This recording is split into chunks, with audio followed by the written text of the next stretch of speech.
Alright, what is going on, guys? Welcome to a brand new episode today. This is actually episode 7 of this series where we're doing the Land Cruiser 80 series Epic80 build. Now, you guys know we've covered a bunch of stuff so far, but today's episode is epic. Today's episode is epic because I'm getting something done that I've wanted to get done for some time now. And you guys know, with current economic situations and just the way things are in the world right now, prices are just through the roof of parts, just pretty much everything.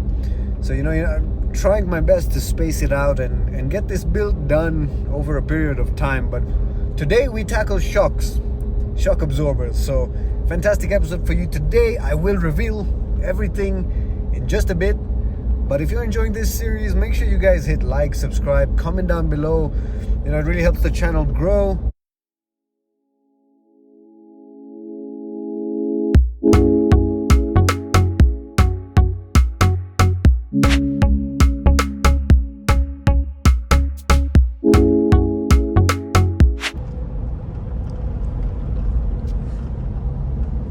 And today we want to take care of those shocks, so I can tell you actually what I'm feeling right now as I drive. We're just driving down, well, it looks like a straight road, but it's got a bunch of little humps and bumps.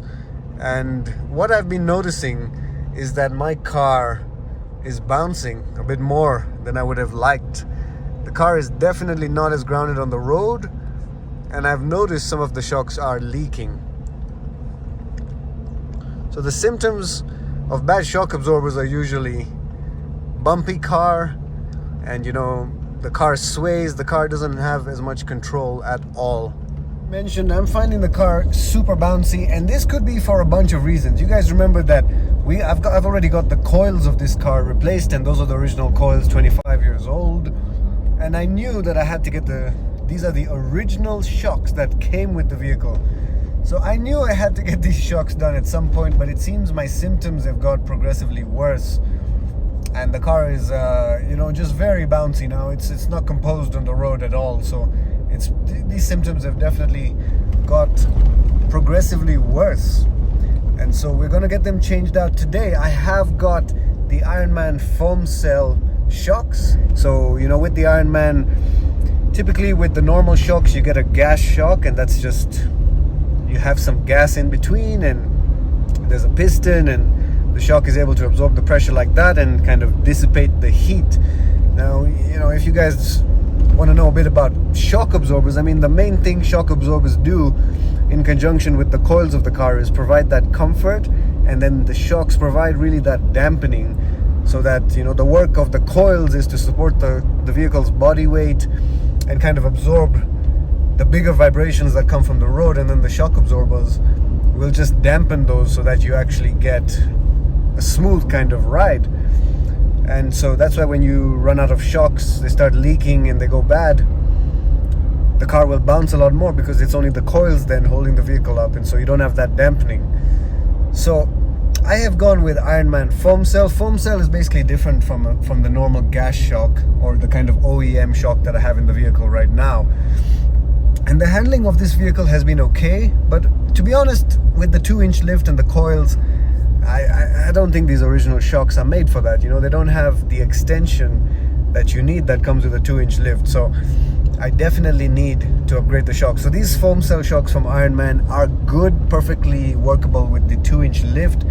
And basically with IRONMAN, you have nitro gas shocks, with the just basic gas shocks, provide good dampening.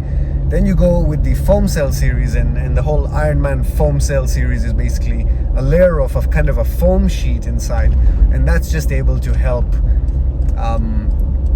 dissipate heat a lot better in the shock. So basically these shocks stay cooler for longer, and so you avoid things like shock fade, where shocks get too hot because of things like corrugations, and they basically just stop functioning. So let's get right into it, guys.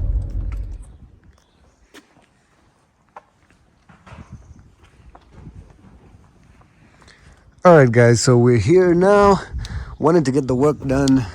Wanted to just show you, if I can, the state of those shocks, but it's a bit hard to see.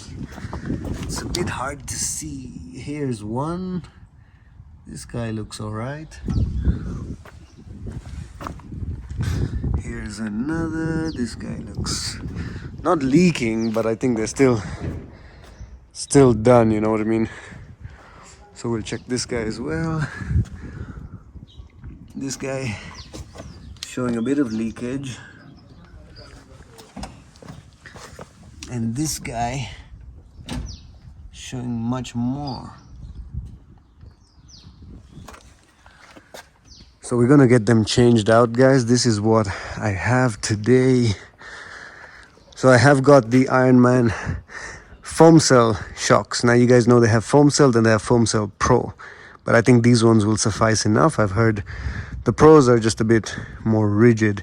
And you know, if you have more weight on your vehicle, but my vehicle is stock. As you guys know, the good old 80 is pretty stock.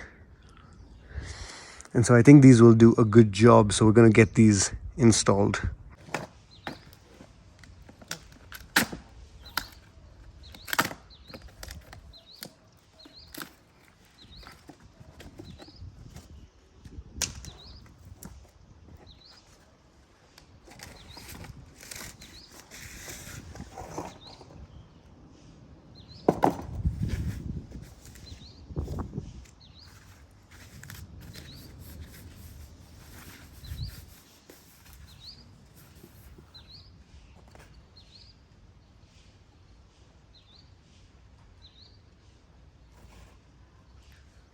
All right, well, here we have it, guys. So this is our IRONMAN foam cell shock. As you can see, it's actually compressed right now, so I'd have to release it to get the full length.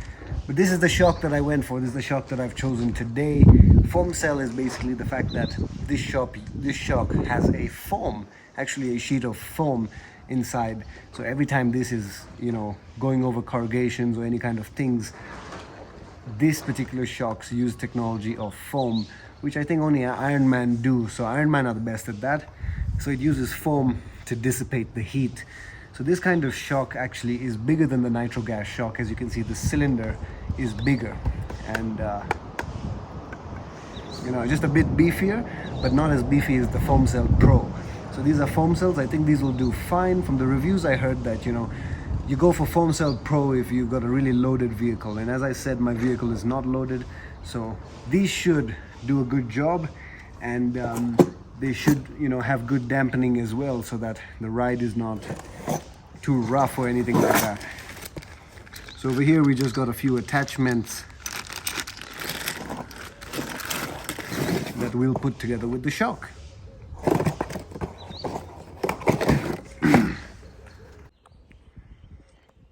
So as we get into this episode 7 of this series, I just wanted to take a small round on this 80 series just to appreciate the kind of styling that Toyota actually had back in the day.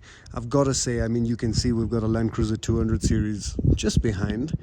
And, you know, that's a comparison of the generations here, modern versus old. But I always say that there's nothing quite like the glass headlights, the grille, the steel bumper, and the way that they did the styling of this vehicle.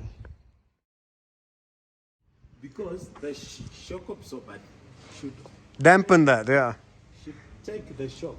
So as you can see, we're just playing with the car, and you can see the movement with the car, and that's on this shock that was leaking. So definitely the shock is not doing its job when you bounce the car and you see this bounce. So here's the new shock. We've just lengthened it, and that's the full length of this foam cell shock. So we got one of the shocks out. Here it is, original OEM Toyota shock. Here you can see the leakage. The bush looks like it's in good condition. There we go, we can see the shock. Yes. This one. Pretty long. True. So here we have the comparison. So you can see the lengths. Obviously this IRONMAN shock is longer than the OEM ones. because it's built to take up to a 2-inch lift. But what you guys can also notice if we compare these shocks is that the originals did have these simple connectors, and this was what is allowing me to adjust the dampening, and that's why inside the vehicle you have the setting for sport and comfort, and it's just a simple switch. That switch was, this was basically the function. This little connector was probably just adjusting the dampening. So these are just the little accessories that come with our IRONMAN shocks. You can see this is a solid metal, and you just have some washers and you got some bushes. So anyways, we've got this off the vehicle, guys. As you can see, these were both the rears, and they actually look totally different. Yeah, this is a replacement KYB, and this is a genuine Toyota. So this is a KYB shock, which doesn't look like the same build quality as the OEM shock for sure. But anyways, we're going with the IRONMAN today. Interesting to note though that, yeah, we've taken two different shocks off the back. One was definitely KYB, and you can see the sizing. So definitely the foam cell is larger, got a bigger sort of bore or whatever they call it. Alright guys, so we're in the vehicle now. As you guys saw from the previous clips, we got those shocks replaced, brand new IRONMAN foam cell shocks. I've got it in the vehicle. I don't know if, you know, like with new engines, you kind of need to have a break-in period where you test them out and stuff. But I have driven the car a bit already. This is not the first drive. I've gone about 15-20 kilometers. So I can give you guys some initial impressions. And first of all will be that the car is definitely more compliant. I definitely had shocks that were on their way out. Immediately it's dampening a lot more of those imperfections on the road. Even right now we're a bit on a rougher road. It's handling it really well, you know. I can feel the dampening, and so I could tell that I really needed shocks. I mean, the car is not bouncing around as it was. It's a lot more composed on the road. I also noticed, like, when a big truck passes the car, you have that sort of change of air pressure. My car, I used to actually feel the impact of that on the highway. Now I'm not feeling that either. So, you know, it appears my shocks were really gone. And if you look at the road we have over here, this is the kind of standard kind of corrugations that you get in Kenya, where there's just imperfections on the road.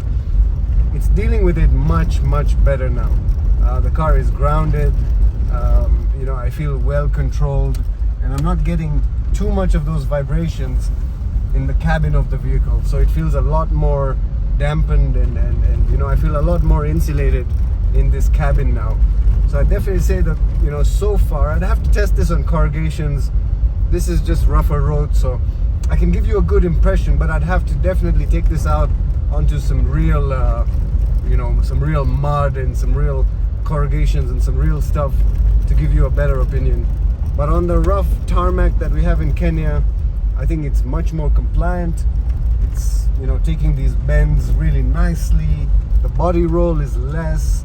I can take a corner here, which if I had done before, you know, I would have really flown. But in this, it's really dealing with it nicely. So the body roll is also a lot less. So this 80 series, I'm just playing around because this 80 series has come a long way, and you know, it's just handling really well. I feel like we have progressively made it a lot better, and there's a lot less shock coming in the cabin, which was as a result of those worn bushings and worn shock absorbers, and that just leads to more problems. You know, that breaks your suspension more, that leads to more wear and tear on other components when you don't take care of these kind of things. So initial impressions, guys, I'd give it a pass. I'd say foam cells are definitely good. As compared to the originals, I'd definitely say when I had this vehicle with no lift and just original suspension, it was smoother, I have to say. But it was more like body roll, very cushy kind of Toyota soft suspension. So I definitely feel like I like this better. I can control the big 80 series better, and it handles you know, a lot better on the road. So aftermarket suspension, I'd give it a pass, but we'll definitely have more tests on this.